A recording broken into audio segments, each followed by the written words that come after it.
오늘 성서 말씀은 베드로후서 3장 1절에서 4절, 13절 말씀이고요. 단기기억 사필증이라는 제목으로 말씀을 나누려고 합니다. 새로운 찬양을 하면 다들 당황을 하시네요. 열심히 연습했는데 저도 당황을 못 줬어요. 이게 지난 걸. 그렇긴 한데 우선 제가 목회한 지 다니온 시간이 거의 이제 1년 가까이 되는 것 같습니다. 어떻게 보면 세월이 되게 빠르죠. 빠르다고 느리기도 그런 시간을 보내봤는데 1년 동안 잘 참아주시고 또 여러 오타들과 또 여러 실수들이 있는데도 불구하고 잘 인내해 주시고 참아주셔서 감사하다는 생각을 좀 하게 됐습니다. 그냥 감사하더라고요. 되게 부족한 저인데도 이렇게 잘 참아주시는 거 보면 우리가 여기 안에 그리스도가 있구나 생각을 좀 하게 됩니다. 앞으로도 쭉 잘 참아주시고 잘 인내해 주시면 제가 변하겠죠. 제가 지성인이라면 제 잘못을 알겠죠. 잘 봐주셨으면 합니다. 종료주일을 맞이했습니다. 예수는 나귀를 타고 예루살렘 성에 있는 사람들의 환호와 찬송을 했습니다. 그들은 종려나무 가지를 흔들고 자신의 겉옷으로 길을 만들어서 나귀 탄 예수와 예수 따르는 무리를 반겼습니다. 그리고 며칠 뒤에 예수는 체포되고 당연한 듯이 십자가를 지고 홀로 자신의 길을 걸어갑니다. 그 길은 죽음을 각오한 길이고 알면서도 가는 길이었습니다. 예수의 죽음의 이유를 인중신학자 안병문은 갈릴레아 예수에서 다음과 같이 말합니다. 예수는 예루살렘 체제를 철저히 거부했다. 결국 이러한 이유로 죽음에 이르기까지 했다. 왜냐하면 예루살렘의 성정 중심 체제는 그 자체로서 야훼 신앙을 부패하게 하고 유다 민족을 경제적으로 착취하고 불말 뿐만 아니라 로마 제국의 유대 민족에 대한 압박과 착취의 고리 역할을 하고 있었던 것을 상기하면 예수는 이러한 예루살렘 성전 체제에 부정하고 철저히 거부했던 것은 당연하다. 이게 죽음의 이유였습니다. 기존 체제의 철저한 거부는 죽음입니다. 또 죽음이었습니다. 죽음은 생물학적인 죽음도 있겠지만 21세기에 살아가는 우리들에게는 여러 다양한 죽음이 또 그 죽음 앞에 당도합니다. 또 여러 죽음을 여러 곳에서 목도합니다. 사순절 제6주일 종료주일을 맞이하는 지금 곧 고난주간을 알리는 말이기도 하죠. 우리 좋은 만남교회 성도님들은 어떠한 죽음을 목도하고 계십니까? 예수의 죽음을 그냥저냥 흘려보내듯이 주변의 죽음도 그냥저냥 흘려보내는지요. 이것이 사람살이에서는 속편한 처사일 수 있을 겁니다. 인간은 완악해서 눈에 실제적으로 보이지 않으면 없다라고 간단하게 치부할 수 있는 나에게만 적용되는 합리성을 발휘하기 때문입니다. 하지만 좋은 만남교회 성도님들은 이번 고난주간을 보내시면서 우리 주변의 죽음을 가벼이 흘려보내지 마시고 그 죽음을 통해서 신앙의 논수의 역할이 무엇인지를 또 어떻게 살아야 할지를 찾는 고난주간이 되기를 간절히 기도하겠습니다. 오늘 베드로후서 저자는 기억에 대해서 말하고 있습니다. 기억은 주관적일 수밖에 없습니다. 시간이 지나면 지날수록 망각되거나 변형되기 일쑤입니다. 그래서 결국에는 하나의 사진으로 남거나 아니면 단편들이 우리 기억 속에 저장되죠. 그런데 여기서 가장 중요한 것은 내가 보고 싶은 것만 아니면 내가 기억하고 싶은 것만 기억할 때가 많다는 사실입니다. 간단한 예로 성서에서 예수의 공생애를 사복음서 저자들을 통해서 즉 4가지 모습을 통해서 우리는 예수를 봅니다. 또 우리에게 전해오죠. 이는 서로 다른 예수의 기억을 볼 수 있습니다. 우리들에게 예수는 사복음서를 통해서 설명되거나 기억되거나 또 이 것들이 기억된 예수의 전부입니다. 이를 통해서 우리 또한 예수에 대한 기억을 재구성하고 나만의 예수를 만들어갑니다. 이것이 신앙의 첫 발걸음이고 꼭 필요한 과정입니다. 그런데 우리나라에서는 기억이 참 좋은 도구로 쓰일 때가 종종 있습니다.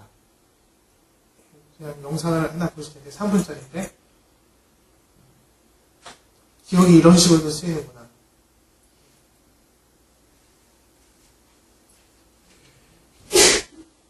마음 편하게 보시면 될 것 같습니다. 이른바 기억 상실 답변. 과거 무공청문회 때 사회 유행어로 번지기도 했던 그런 말로 기억하고 있습니다. 25년간의 기억 상실의 추억이 되살아나고 있습니다. 당신의 소리가 전해졌습니다.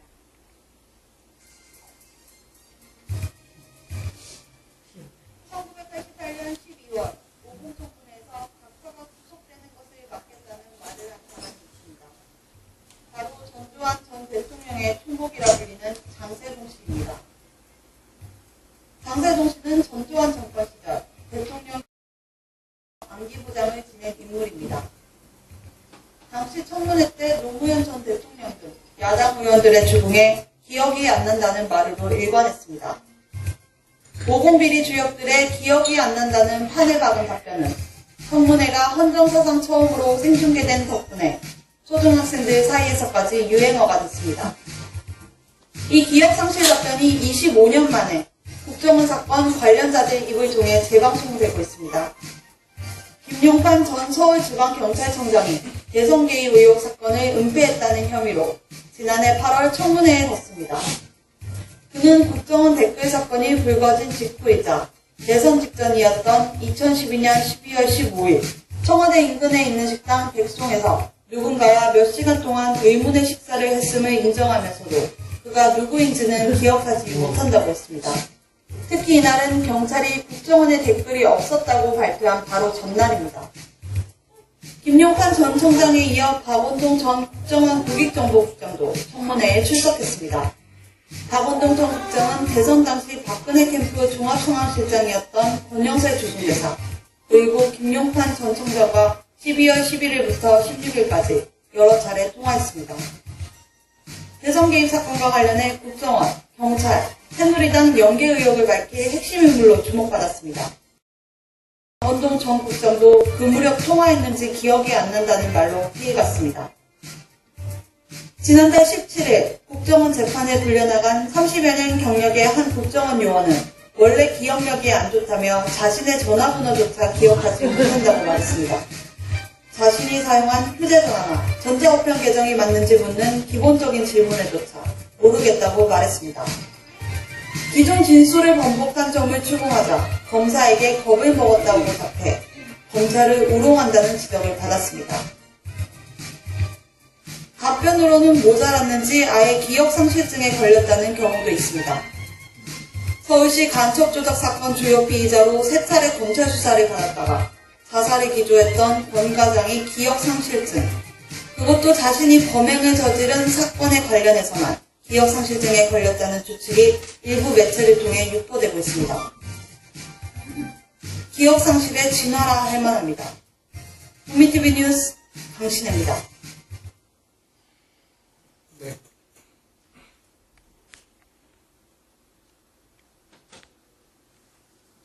편한 도구로 많이 쓰이는 것 같습니다. 기억이 안 나고.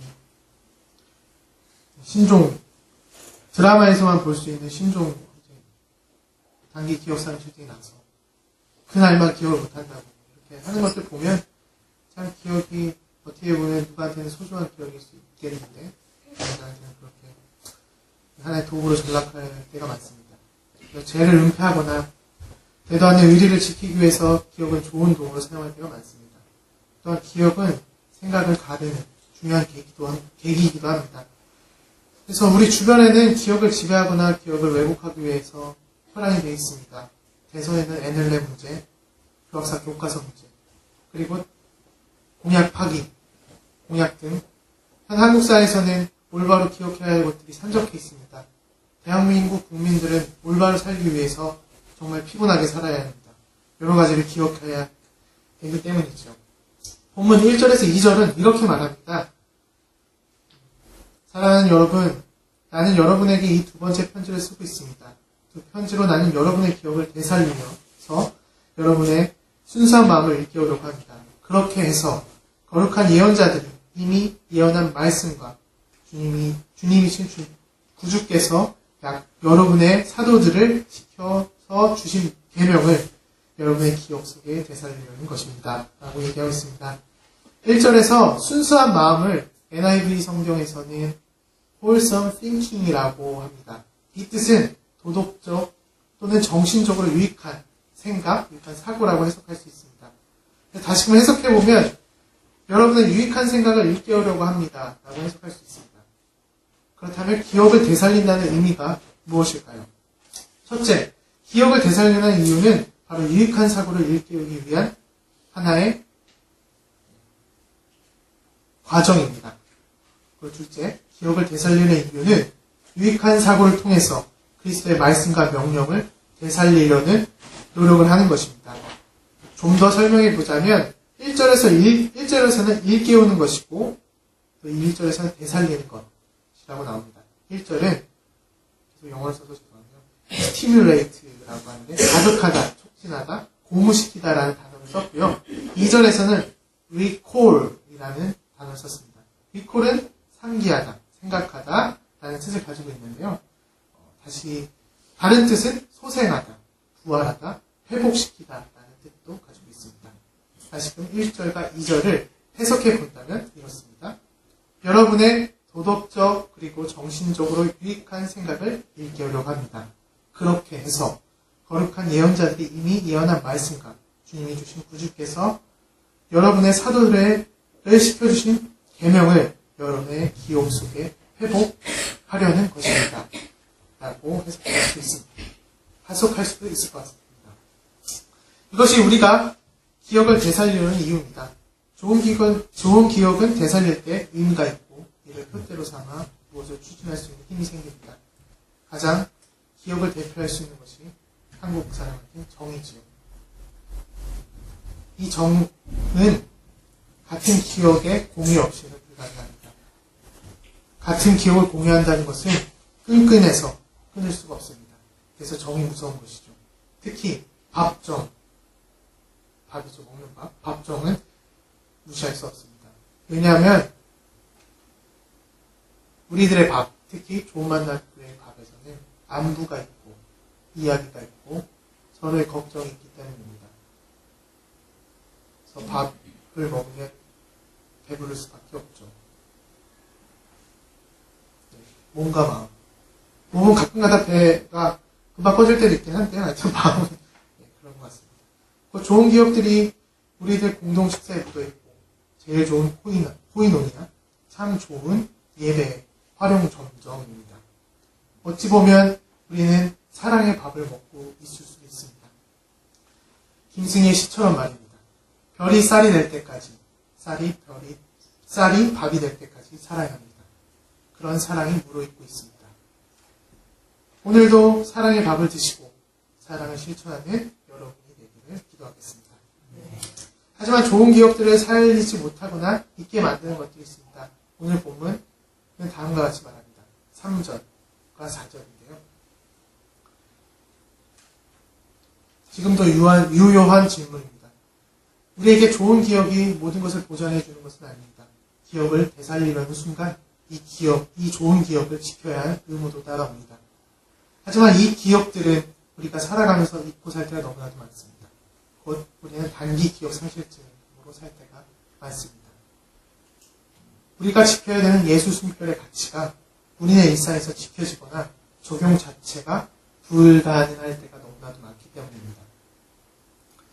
그래서 이러한 가치는 애초부터 생각하지 않고 시작하는 것이지요. 특히 자본주의 경제체제에서는 더욱 그렇습니다.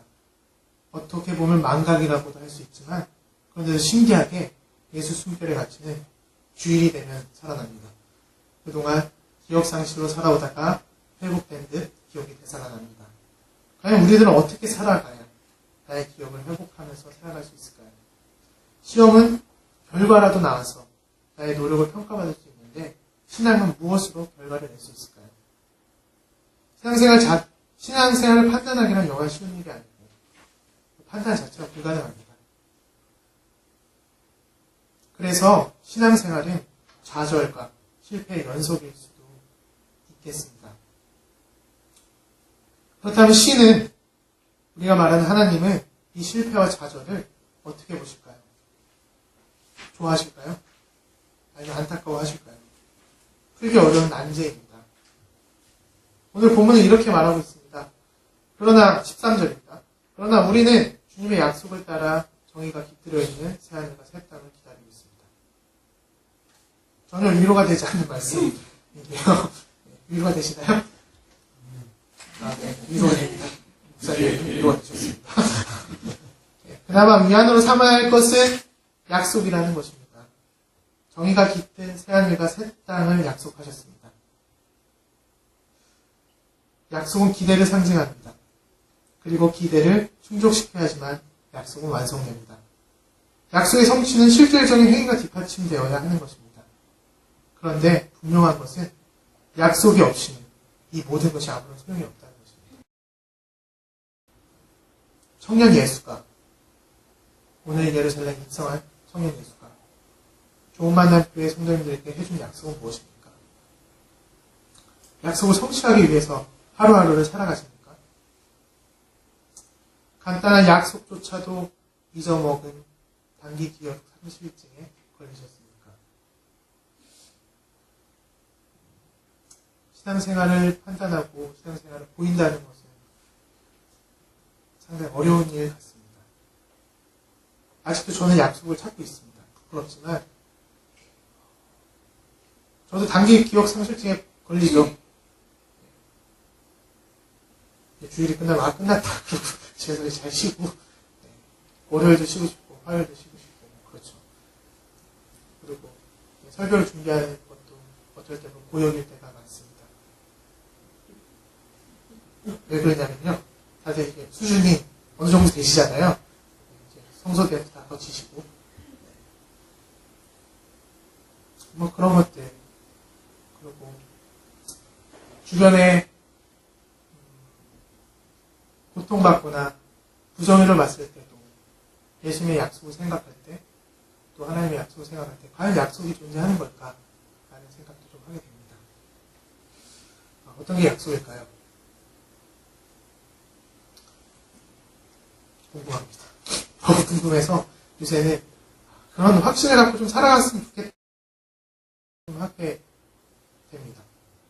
정말 주위에 노방전도 하는 분들처럼 소리치면서 그런 확신이 갖고 이렇게 살아갔으면 지금 나의 삶은 어땠을까 하는 생각도 좀 하게 되고, 아무런 생각 없이 그런 생각 좀 하게 됩니다. 말씀을 마치겠습니다. 윤태효 작가 미생에서 이렇게 말합니다. 진리의 길은 멋은 없지만 확실하고 예측 가능하다. 우리는 일상생활은 예측 가능합니다. 모든 것이 진리에 맞춰져 있기 때문입니다. 그래서 우리는 이러한 생활이 편합니다. 그런데 예수의 길, 그리고 예수 분별의 방식은 예측 불가능하거나 실패하는 것이 예측 가능합니다. 그 후에 후폭풍을 우리는 예상할 수도 없고 아예 생각조차 안 합니다. 우리가 생명평화 정의를 외치고 또 회사 내에서나 가정 내에서나 아니면 그 부정의가 판치는 곳에서 우리가 외치는 그 순간 우리는 불안합니다. 그 폭풍을 감내해내야 되니까요. 저는 직장생활을 안 하니까요. 되게 쉽게 얘기할 수도 있고 어떻게 보면 되게 선언적으로 얘기할 수도 있을 것 같습니다. 하지만 한 가지 확실한 것은 예수의 길은 예측 불가능한 길이 대부분이라는 사실입니다. 진리의 길을 쫓다 보니 예수 숨겨의 기억은 평일 단기 기억 상실증에 걸려 있습니다. 불가능한 것의 가능성이라는 책에서 이렇게 말합니다. 진정한 혁명이란 균형을 맞출 때 그 기준 자체를 바꾸는 것, 근본 규칙을 바꾸는 것이 진정한 혁명이라고 합니다.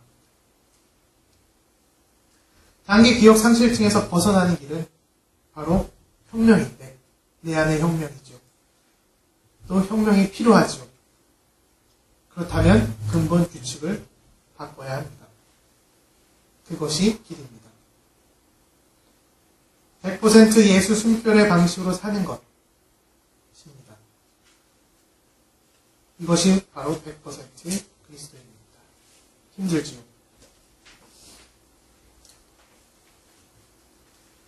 예수가 우리 기억 속에서 되살아나야 되는 것입니다. 게르트 타이센 소설 갈릴레의 사람의 그림자에서 이렇게 말합니다. 우리 공동체는 나자렛 예수에게로 당신도 옛날에 지대한 관심을 가졌던 그분에게로 돌아갔습니다. 나는 말을 중단시켰다. 예수는 죽었어. 수많은 다른 예언자와 마찬가지로 좌절하고 말았단 말이오. 아닙니다. 그는 죽지 않았어요. 그는 죽은 뒤에 변화된 다른 형태로 나타났습니다. 이번 고난주간을 보내시면서 여러분의 모습에서 변화된 다른 형태의 예수가 나타나기를 기도하겠습니다. 아울러 주변인들에게 희망의 기억으로 대사 또한 기도하겠습니다. 끝으로 정호승 시인의 희망을 만드는 사람이 되라라는 시를 읽고 마무리하려고 합니다. 시집 이름은 서울의 예수입니다. 희망을 만드는 사람이 되라. 이 세상 사람들 모두 잠들고 어둠 속에 갇혀서 꿈조차 잠이 들 때 홀로 일어난 새벽을 두려워 말고 별을 보고 걸어가는 사람이 되라. 희망을 만드는 사람이 되라. 겨울밤은 깊어서 눈만 내려 돌아갈 길 없는 오늘 오는 밤에도 하루의 일을 끝내 작업장 부근 촛불도 꺼져가는 어둠 방에서 슬픔은 사랑하는 사람이 되라. 희망을 만드는 사람이 되라. 절망도 없는 이 절망의 세상, 슬픔도 없는 이 슬픔의 세상, 사랑하며 살아가는 봄눈이 온다. 사랑하며 살아가면 봄눈이 온다. 눈 맞으며 기다리던 기다림을 만나. 눈 맞으며 가리우던 그리움을 만나. 얼씨구나 부둥켜 안고 웃어보아라. 절씨구나 뺨 부비며 울어보아라. 별을 보고 걸어가는 사람이 되어 희망을 만드는 사람이 되어 봄눈 내리는 보리밭길 걷는 자들은 누구든지 달려와서 가슴 가득히 꿈을 받아라.